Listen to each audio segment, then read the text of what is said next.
Hi this is Viraj welcome to finviraz.com. So ఈరోజు మార్కెట్లో ఏం జరిగింది, నిఫ్టీ అండ్ బ్యాంక్ నిఫ్టీలో ప్రైస్ యాక్షన్ ఎట్లా వర్క్ అయింది అనేది చూద్దాము. సో ఫస్ట్ మనం ఎక్స్పైరీ డేస్ లో ఎలా చేయాలి అనేది నేను ఆల్రెడీ 2 to 3 వీక్స్ బ్యాక్ ఒకసారి చెప్పానండి, మీకు ఐడియా ఉంది అనుకుంటున్నాను. సో ఈ రోజు బ్యాంక్ నిఫ్టీ ఎక్స్పైరీ కాబట్టి బ్యాంక్ నిఫ్టీలో ఏం జరిగింది అనేది చూపిస్తాను. నిఫ్టీలో రేపు ఎక్స్పైరీ కాబట్టి ఏం జరగబోతుంది అనేది కూడా చూపిస్తాను. ఓకే, సో జాగ్రత్తగా చూడండి. So first Nifty as per the pre market report candle ప్రకారం మనకి ఇక్కడ క్యాండిల్ ఎంట్రీ ఇచ్చింది. సో మనం ఇక్కడ ట్రేడ్ తీసుకుంటే ఒక 40 పాయింట్స్ స్టాప్ లాస్ పెట్టుకుంటాము, 40 points stop loss and up to 2 to 3 candles అండి. సో ఇది వెళ్ళి స్టాప్ లాస్ నే కొట్టిందని చెప్పాలంటే స్టాప్ లాస్ వరకు వెళ్ళలేదు, బట్ ఇది జస్ట్ 20 పాయింట్స్ మాత్రం ప్రాఫిట్ ఇచ్చి మళ్ళీ వెనక్కి వెళ్ళిపోయిందండి, వెంటనే వెనక్కి వెళ్ళిపోయింది క్యాండిల్. సో మనం అప్ టు 2 to 3 క్యాండిల్స్ మాత్రమే వెయిట్ చేస్తాం. So 3 candles or 2 candles closing లో కూడా ఇది ప్రాఫిట్ లో లేదు, లాస్ లోనే క్లోజ్ అయింది. Okay, so first 15 minutes candle. అదే అలా కాకుండా మనం as per the 5 minutes candle ప్రకారం ఫిబొనాచి అంటే టెక్నికల్ ప్రకారం చూస్తే ఇక్కడ మనకి గ్యాప్ అప్ లో red candle. So gap up లో రెడ్ క్యాండిల్ అయినప్పుడు ఏం చేయాలి, swing low to swing high వేసుకుంటే ఇది ఎంతవరకు రావడానికి అవకాశం ఉందండి, అప్ టు సపోర్ట్ జోన్ వరకు. ఓకే, టెక్నికల్స్ ప్రకారం అంటే ఇక్కడ మనకి ఎక్కడ ఎంట్రీ లేదు యాజ్ పర్ ద ఈఎంఏ ప్రకారం గానీ అండ్ ప్రిఫరెన్స్ 1 ప్రకారం గానీ ఇక్కడ ఎక్కడా కూడా మనకి ఎంట్రీ లేదు. ఈ క్యాండిల్ లో ఎంట్రీ ఇచ్చింది, but this is the support zone. So support zone లో మనకి ఎంట్రీ ఇచ్చినప్పుడు మనం ఎంట్రీ తీసుకోకూడదు. సో ఇది మళ్ళీ పైకి వెళ్తున్నప్పుడు ఇక్కడ ఎంట్రీ ఇచ్చింది. సో ఇక్కడ ఎంట్రీ ఇస్తే ఇది ఎంత వరకు వెళ్ళడానికి అవకాశం ఉంది, మనకి ఒక హై ఉంది అండ్ లో కూడా ఉంది. So swing high to swing లో తీసుకుంటే this is the resistance zone. So exact గా రెసిస్టెన్స్ జోన్ దగ్గరికి వెళ్ళి ఈ క్యాండిల్ లో రివర్స్ అయింది. సో మళ్ళీ సపోర్ట్ జోన్ దగ్గర నుంచి పైకి వెళ్ళి మళ్ళీ ఈ ఏరియాలో మనకి రిజెక్షన్ అనేది జరిగింది ఈ ఏరియాలో. సో ఈ ఏరియాలో జరిగింది అని ఎలా చెప్తున్నాము, యాజ్ పర్ ద 15 మినిట్స్ ప్రకారం చూడండి, 15 మినిట్స్ లో ఇక్కడికి వచ్చేసింది. అంటే 5 మినిట్స్ లో మీకు నేనేం చెప్పానండి, 5 మినిట్స్ లో దగ్గరగా ఉంటే అంటే ఈఎంఏకి 15 మినిట్స్ లో దగ్గరగా ఉండి 5 మినిట్స్ లో మీకు ఎంట్రీ ఇస్తే మనం ట్రేడ్ తీసుకోవచ్చు, అప్ టు 1:1 కానీ లేదా చిన్న ప్రాఫిట్ తో కానీ బయటకు వచ్చేయని అని చెప్పాను. సో మీరు ఇక్కడ ట్రేడ్ తీసుకుంటే ఇక్కడ ఒక 15 పాయింట్స్ స్టాప్ లాస్ అంటే 20 points target, immediate next candle మీకు ప్రాఫిట్ ఇచ్చింది. సో ఇది ఇక్కడికి వచ్చేటప్పటికి చూడండి, ఇక్కడికి వచ్చేటప్పటికి ఆల్రెడీ 15 మినిట్స్ లో క్రాస్ చేసేసింది. చూసారా, ఇది 15 మినిట్స్ లో ఆల్రెడీ క్రాస్ చేసేసిందండి దేన్ని, ఈఎంఏని. సో ఇది ఆల్రెడీ 15 మినిట్స్ లో కూడా మనకి బేరిష్ గా మారిపోయింది. సో మీరు యూ కెన్ హోల్డ్ ఇట్, మీరు హోల్డ్ చేయొచ్చు. సో 15 మినిట్స్ లో ఇక్కడ రెడ్ గా మారినప్పుడు ఇది ఎంత వరకు రావడానికి అవకాశం ఉంది అంటే దీనికంటే లో ఏది ఉందండి, ఇదే ఉంది. చూసారా, swing low to swing high తీసుకుంటే this is the support zone. So ఇంతకంటే మధ్యలో సపోర్ట్ లేదు ఎక్కడ కూడా. ఓకే, సో ఇక్కడ బయలుదేరిన మార్కెట్ యాక్చువల్గా అయితే మనం యాజ్ పర్ ద 5 మినిట్స్ అయితే ఇక్కడే తీసుకున్నాం ఎంట్రీ, బట్ మీరు 15 మినిట్స్ వరకు ఆగి 15 మినిట్స్ కన్ఫర్మేషన్ లో తీసుకుంటే ఇక్కడ బయలుదేరిన మార్కెట్ మనం స్టాప్ లాస్ ఇక్కడ పెట్టుకుంటాము, ఒక 49 to 50 points stop loss and 80 points target, అంటే 1:2 ఇచ్చిందండి ఈ ట్రేడ్. సో ఇది సపోర్ట్ జోన్ కి వచ్చిన తర్వాత సపోర్ట్ జోన్ లో చాలా సేపు ఇక్కడ కాలక్షేపం చేసింది. సో ఇది నేను బ్యాంక్ నిఫ్టీలో మీకు నేను వేరే విధంగా చూపిస్తాను చూడండి. సో ఇది ఇక్కడ హోల్డ్ చేసింది, ఇక్కడ హోల్డ్ చేయడానికి కారణం బ్యాంక్ నిఫ్టీ అనమాట. సో మళ్ళీ 15 మినిట్స్ లో మనకి ఇక్కడ నుంచి రివర్స్ అవడానికి సిగ్నల్ ఇచ్చింది. సో మీరు ఇక్కడ ట్రేడ్ తీసుకుంటే this is our stop loss, 40 points stop loss.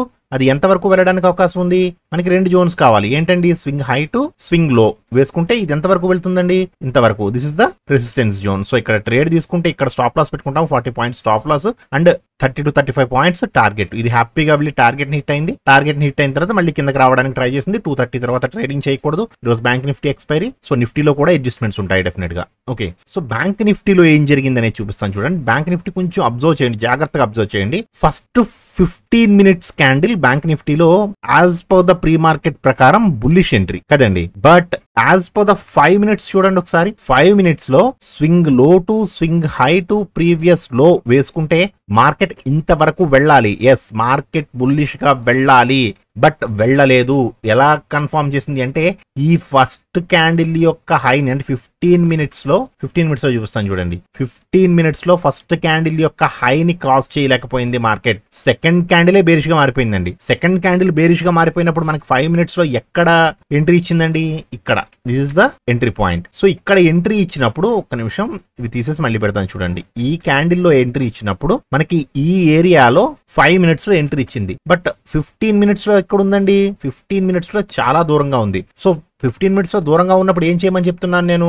మీరు ఇక్కడ ఎంట్రీ తీసుకుంటే ఒక 40 to 50 points stop loss. So actual గా అయితే ఎంతవరకు రావాలి యాజ్ పర్ ద టెక్నికల్స్ ప్రకారం? Swing low to swing high ఇంతవరకు వస్తుంది. యాజ్ పర్ ద టెక్నికల్స్ ప్రకారమే కదా ఇది వచ్చింది. ఇది నార్మల్ గా కాదండి, టెక్నికల్ ప్రకారమే వచ్చింది. నేను టెక్నికల్ ప్రకారమే చెప్తున్నాను. ఇక్కడ మీరు ట్రేడ్ తీసుకుంటే ఇక్కడ స్టాప్ లాస్ పెట్టుకుంటారు and this is our target. Okay, but ఇది 15 మినిట్స్ లో ఇక్కడ బేరిష్ గా మారలేదు, 5 మినిట్స్ లో మాత్రమే మారింది. 5 మినిట్స్ లెవెల్స్ ని రెస్పెక్ట్ చేసింది. సో 15 మినిట్స్ లోకి వచ్చేటప్పటికి ఈ జోన్ కి వచ్చేటప్పటికి చూడండి, చూపిస్తాను చూసారా, ఈ జోన్ కి వచ్చేటప్పటికి స్లైట్ గా బేరిష్ గా మారింది. సో మీరు ఇక్కడ ఎక్కడ ట్రేడ్ తీసుకోవాలన్నా ఇక్కడ మీకు సపోర్ట్ జోన్ ఉంది. సపోర్ట్ జోన్ ఉన్నప్పుడు ఏం చేయాలి? రెండోసారి ఎంట్రీ ఇవ్వాలి. ఇక్కడ ఫస్ట్ టైం ఎంట్రీ ఇచ్చింది, మళ్ళీ టార్గెట్ హిట్ అయింది. ఇక్కడ మళ్ళీ రెండోసారి ఎంట్రీ ఇచ్చినప్పుడు చూడండి, ఇది మనం ఇక్కడ స్టాప్ లాస్ పెట్టుకుంటాం ఒక 30 పాయింట్స్. ఇది కొద్దిగా కిందకు వచ్చి స్టాప్ లాస్ కొట్టేసింది. మళ్ళీ సేమ్ మనం తీసుకోవచ్చు.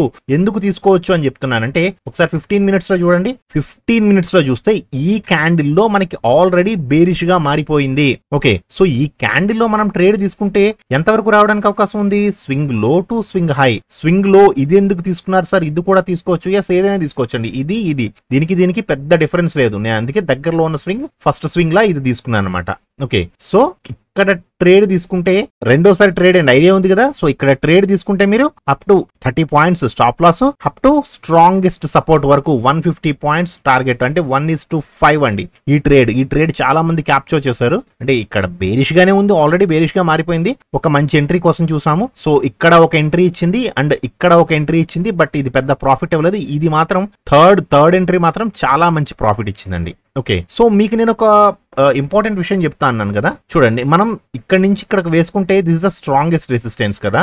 అదే నేను మీకు 1 అవర్ టైం ఫ్రేమ్ లో పెట్టి చూపిస్తాను. చూడండి, దిస్ ఇస్ 1 అవర్ అండి. ఇది 1 అవర్ టైం ఫ్రేమ్. సో నేను నిన్న కూడా ఈ 1 అవర్ టైం ఫ్రేమ్ అనేది మన గ్రూప్ లో అప్డేట్ చేశాను. So swing low to swing high వేసుకుంటే this is the support zone. ఇది సపోర్ట్ జోన్ దగ్గర ఆల్రెడీ 3 డేస్ నుంచి 1, 2, 3 చూడండి, ఇది సపోర్ట్ జోన్ లో ఓపెన్ అయి పైకి వెళ్ళింది, మళ్ళీ సపోర్ట్ జోన్ కి వచ్చింది, మళ్ళీ సపోర్ట్ జోన్ లో నిన్నంతా సపోర్ట్ తీసుకుంది.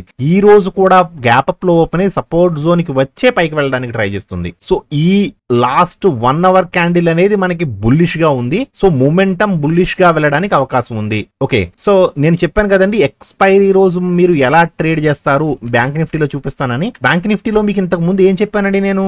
ఈ రోజు ఎక్స్పైరీ అనగా మనకి ప్రీవియస్ లో ఎక్కడుంది, ప్రీవియస్ హై ఎక్కడుంది? హై ఇది ఉంది. సో మీరు వేసుకుంటే స్వింగ్ హై టు స్వింగ్ లో ఇలా వేసుకోవచ్చు. అంటే మార్కెట్ ఈ 0-1 జోన్ నుంచి 1 జోన్ మధ్యలో తిరగడానికి అవకాశం ఉంది. లేదండి బాగా బ్యాక్ వెళ్ళిపోయింది కదా అనుకుంటే ఈ జోన్ నుంచి, అంటే స్వింగ్ లో నుంచి ఈ రోజు హైకి వేసుకుంటే, ఎందుకంటే క్యాండిల్ చాలా రిజెక్ట్ అయింది, ఇక్కడ మీకు లెవెల్ ఉంది. So swing low to swing high వేసుకుంటే మార్కెట్ ఈ లెవెల్ నుంచి ఈ లెవెల్ మధ్యలోనే తిరగడానికి అవకాశం ఉంది. మోస్ట్ ఆఫ్ ద టైం ఈ లెవెల్స్ ని దాటి బయటకి రాదు ఎక్స్పైరీ డే రోజు. ఏదైనా పెద్ద న్యూస్ ఉంటే తప్ప వీటిని దాటి బయటకు రాదండి. ఓకే, ఎక్స్పైరీ అడ్జస్ట్మెంట్స్ అనేవి అలా చేసుకుంటారనమాట. చాలా బాగా అడ్జస్ట్మెంట్స్ జరుగుతాయండి. నేను లైవ్ లో కొన్ని వందల వేల ఎక్స్పైరీలు చూసాను.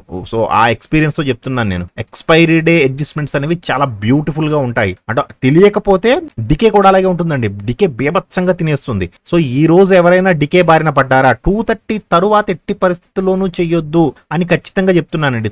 2:30 తర్వాత మేబీ కొంతమంది హీరో జీరో ట్రేడ్స్ వేస్తారు. సో అందులో 90% జీరో అయిపోద్దండి. 90% ట్రేడర్స్ జీరోయే చేస్తారు. ఎప్పుడన్నా తగిలితే ఒక్కసారి హీరో ట్రేడ్ తగులుతుంది తప్ప మాక్సిమం జీరో అయిపోతారు. సో 2:30 తరువాత చెయ్యకుండా ఉండడానికి ట్రై చేయండి ఎక్స్పైరీ రోజున. అంటే బుధవారం బ్యాంక్ నిఫ్టీలో చెయ్యొద్దు అండ్ గురువారం నిఫ్టీలో చేయొద్దు. ఓకే, సో నిఫ్టీలో ఎలా జరుగుతుంది, మనకి రేపు ఎలా జరగడానికి అవకాశం ఉంది అని చెప్తున్నాను కదండి. సో ఒకవేళ market swing high to swing లో, నేను ప్రెసెంట్ చాలా చిన్న రేంజ్ తీసుకున్నాను. ఎందుకు అంటే నిఫ్టీ స్వింగ్ లో నుంచి స్వింగ్ హైకి 196 పాయింట్స్ ఉందండి. సో ఈ మార్కెట్ ఈ మధ్యలో ఎక్కడ ఓపెన్ అయినా సరే రేపు మనకి ఆర్బీఐ మీట్ ఉంది. ఒకవేళ ఏదైనా ఒక గుడ్ న్యూస్ కానీ, బాగా గుడ్ న్యూస్ కానీ, బాగా బ్యాడ్ న్యూస్ కానీ, అంటే మార్కెట్ కి మనకు కాదు, సో బాగా గుడ్ న్యూస్ కానీ బాగా బ్యాడ్ న్యూస్ కానీ జరిగితే ఈ జోన్స్ ని దాటడానికి అవకాశం ఉంది తప్ప, లేదు ఆర్బీఐ మీట్ నార్మల్ గా జరిగింది అంటే మాత్రం ఈ